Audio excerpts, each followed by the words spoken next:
This is the Friday Night Fever Afterburn, sponsored by Peden Heating and Air Conditioning.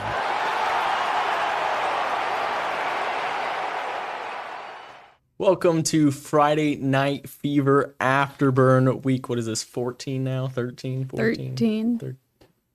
It's the third round of the playoff, Yeah. the region finals. 14. Week 14. 11 we plus had 3 a is lot 14. of fun tonight. If you're on, we appreciate you staying up with us, because It's late. if you were getting angry at how long that Texas game was taking, so were we. Yeah, And, horns down. We're tired of all of that. But we're here now. We're going to talk about those region final matchups and who is going to the Final Four. We got a lot to talk about, with two teams advancing, two teams unfortunately ending their seasons. There you have it. We only had 4 teams, so we don't have a whole board to go through. Bozeman is going to win 28-14 in come from behind fashion, and Bluntstown is going to win 14-10 also in come from behind little bit, fashion. They were down 10-3 in the, or 10 to 10-7. 10-7 in the 7-3 heading into half. Port St. Joe scored 10-7, 14-7. 14-10. So Okay. multiple lead changes over Yeah, in yeah. Bluntstown. Bozeman was trailing 14-0 and ended up winning that game. Yeah. I see a lot of support down in the comments for both the Tigers and the Bucks. Let us hear it tonight, because just going to let you know ahead of time, this will probably be the last Friday Night Fever afterburn of this season, and how things play out and where we might be on the road next week. But go ahead and show us the support down in the comments. We're going to go ahead and get right into that Bozeman game with the Holmes County Blue Devils. And this one was exciting. The first home playoff game in Bay County since 2002. And Holmes County, they came to play tonight. They were fired up. All of those seniors, Coach Womble, they haven't been in the region final since 2011. Bozeman, of course, like we said, they've never been here before. And right out of the gate, it's Holmes County who establishes their dominance. In the last matchup, it was all Bozeman early. But early on, Holmes County's defense was giving Bozeman nothing at all, nothing at all. And then the offense rolling down the field. We don't see them pass very often. No. Grace Griffin going to hit Moon right down the sidelines. They're going to march down first and goal. And then, of course, it's Landon Lumpkin who's going to get the first points of the game on the board. That's going to make it 6-0. They go for 2, but Bozeman stops them, so it's 6-0 early. So we're going to move into the second quarter, because it's a lot of defense and turnovers and penalties. And then in the second quarter, Bozeman's driving, and then finally they're going to lose the ball. It's going to be fumbled. It's recovered, but they don't score on the drive. And again, Holmes County's just got all the momentum. This play right here, they're snapping the ball with 1 second left on the play clock, and it just is utter disaster. We see Tucker Faircloth is going to hit the, interception and bring it up first and goal. They're going to go ahead to score. It's Jamison Bacon scoring to make it 12-0. They go for 2. It's Colton Serpis that is going to get the 2-point conversion. So they go into the break with a 14-0 lead.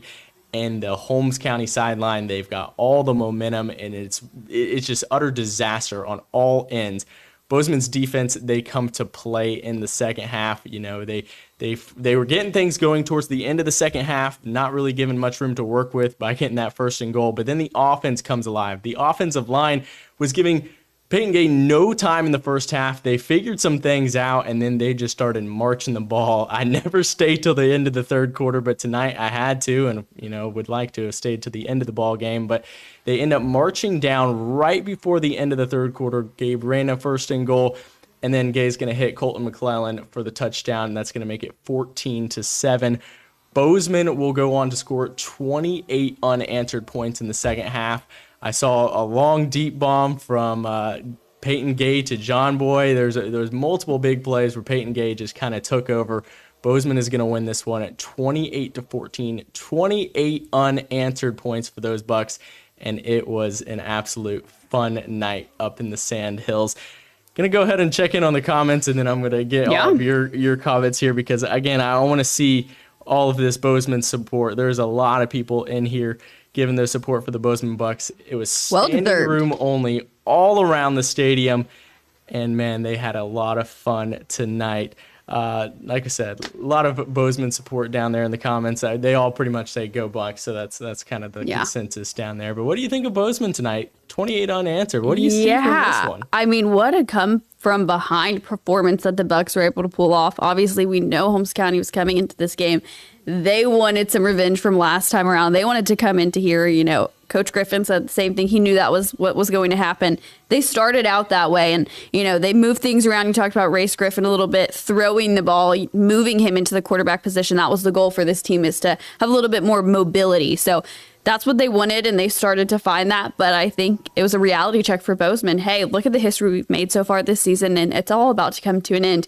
If we don't do anything here, well, they figured it out. We know that team also has a ton of weapons. So it's just exciting to see. We saw it last week, Bozeman under this pressure, and then what they can do when they're in these situations. They don't crumble. They start to pick it up, pick it together, put it together. And 28 unanswered points. That is definitely a story adding to this already historic season that they've had so far.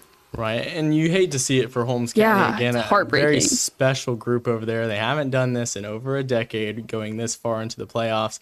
18 seniors that they have? A lot of seniors. These kids have played together since they were 5 years old, playing Pee Wee football. And so there's a lot of chemistry with this team and a big brotherhood. And I know they were excited for this run that they've had because, it's a team that sometimes is overlooked throughout the seasons. They're just these tough kids and they were able to make a great run for this team. I know Coach Womble's excited for coming back into this program and what they were able to do this season. Right, and I can't give them enough credit because when you just watch the game, the adjustments that Holmes County made from that Week 10 matchup to this game, I could see it was night and day. There were so many adjustments that were made. They struggled with containing, Bozeman and slinging the ball last time. And what did they do? They stacked the box. They put basically their whole team in the box, and then they put their best 3 athletes in defensive back. They had Landon Lumpkin, Jamison Bacon, and Tucker Fairclough all playing defensive back, and then they just had everybody get after Peyton Gay in the first half. And it was just an utter disaster. And that's a group in the back, too. Right. They had a lot of guys back there that were just like, all right, you guys are the last line of defense, but everybody else up front, just go get the quarterback, make his life miserable. And it was definitely a rough first half for that offensive line, and Peyton Gay was taking a lot of hits in the first half. I did see some comments talking about the matchup. Where will it be played next week? What we think and what Max Preps has right now is that Bozeman will travel to Madison County. It should be the 3 seed and the 2 seed. However, I don't know for sure if they reseed, if they don't reseed. According to Max Preps, they already have the matchup set. And if that's the case, then it'll be Bluntstown at Hawthorne and Bozeman at Madison County. But I was kind of thinking, I was like, okay, maybe there's a Hail Mary. Holmes County is the 6th ranked team in the state. Union County, who Madison County beat, was the 11th ranked team in the state. And Bozeman and Madison County were right next to each other in the FHSAA ratings. I thought maybe if they reseed, Bozeman could get that 2 seed and maybe host. But according to Max Preps right now, that is not the case. So we will have to wait through the weekend and see if that's for sure. But I'm pretty sure that Bozeman will be traveling to Madison County. I do see in the comments, Matthew 2, amazing touchdown in the 4th, pulling us up to go 21-14. He did have a phenomenal night on offense. He's one of those guys that's leader near the top in the state in tackles, but had a phenomenal night. And that's just something that I've loved to see with Bozeman this year is, the amount of weapons that have emerged. He's obviously got a Chance Jenkins. He's obviously, got his guys that he always goes to. But then, all right, John Boy, he's coming in, and he's had a couple phenomenal games with a game-winning touchdown last week. And, obviously Matthew, too, doing some big things. He's just finding all of those weapons. It's been a lot of fun. We're going to continue to talk about the rest of these games, but we do want to get right into that Port St. Joe and Bluntstown game up at Bowles Field. Kaleigh, tell us about that matchup. Yeah, well, the last time these two teams met in the regular season, it was at Bluntstown. It was a 34-14 game in Bluntstown's favor. So a little bit different of a game tonight. The last time these two teams met, it was Port St. Joe's lowest points.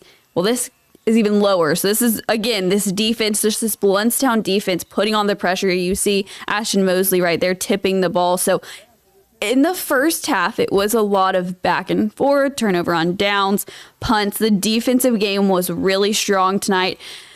Offensively, a little bit of struggles. Sometimes throwing the ball for both of these teams is not really an option. So the run game was pretty heavy on both sides, and that front line for both defenses is just tough. So it was a little bit of a struggle to score any points in this game. Just the defenses on both sides of the ball stress those extremely. But this was a big play for Blountstown, recovering the punt well into their territory. Going to start out the second quarter with the ball. But again, a huge defensive play, sack on Tristan King. Something that Blountstown is working on in this game. We expected, I talked to Coach Jordan earlier this week talking about, Amarion Hover taking some snaps, Jordan Pride taking some snaps, which he started out with the ball for Blountstown. Obviously, Tristan King being in the backfield, he's been a huge asset. When he had a big play, I heard everyone in the crowd cheering for TK. So I know there's a lot of support behind him as well. So, I think Blountstown's just working on it. It's hard when it's this late in the season, but they're just trying to figure out the best way to move that ball down the field. Jordan Pride, obviously an asset to this team. He looked great tonight. I know Amarion Hover had a huge game as well. First touchdown, and then they had 28 yards to go, I think, after recovering the ball from Port St. Joe, and he got all 28 of those yards to score the second touchdown. So, those seniors that we listed off, this is also a heavy senior class, big senior class for this team, and they came up clutch in this one, getting that last quarter touchdown to come back and beat Port St. Joe 14-10. Right, and obviously you see in the comments, old school rivalry, and that can't be overstated. We talked about earlier this week, Blountstown and Port St. Joe. It's the exact opposite of the Bozeman Holmes County series, where in 8 of the last 10 years, we said one of these two teams has been in the Final Four. So, and there's 7 state championships between the programs. And 7 state runner-up, too. Right, and a lot of, appearances that basically for half of the existence of, football in the Panhandle, one of these teams has been going on a deep run. And, clearly a lot of history between the two programs. And for back-to-back years, Blountstown is in the Final Four. 3 years. Just the Final Four. Final Four. Yeah. But, another big season. They were very close a couple years ago, but it was only Chipley that made it to the Final Four 2 years ago. Region 3 straight region final appearances. That's what it was. Yeah. There's been too many stats this week. I was like, I don't think that, but I was like, I said 3 straight for something. 2 years ago, but yes, back-to-back years, and back-to-back years, they will be meeting up with Hawthorne. And I was at the Chipley and Hawthorne game 2 years ago. You were at the Blountstown Hawthorne game last year, and that will be a tough matchup. Like we do see in the comments, a lot of Hawthorne once again. I know you saw it last year. I saw it whenever I was down there. You walk up and it's an offense and defensive line that's like, wait, is this did some of the Florida Gators players sneak out onto the field, or why is there a bunch of 6'3", 300-pound guys out here? You're standing on the sideline with college recruits. Right. A lot of these guys, you got Florida scouts down there at the game, but this is a team that we knew all year long, Blountstown, hey, they got the talent, they got the players, they got the senior class, they got the drive. Can they do it? And look where they are. They're back in the Final Four once again. You can take style points. You can say whatever you want. You can say this is not a team that's throwing up 40 points on the scoreboard like in years past, but they are in Final Four. And as long as you find a way to win. They found a way. So again, this is what we see. This is what we have right now. This is what Max Preps has, is Blountstown will be at Hawthorne. That's set in stone. That is 100% set in stone. There's no other way around it. Hawthorne is the number 1 ranked team, and Blountstown is the 4th ranked team. That will happen. And I really genuinely believe that it will be Bozeman at Madison County. But if something changes over the weekend, it was a possibility that they're reseeded. And that could potentially move Bozeman at hosting. I don't think it happens, but this will probably be the playoff picture.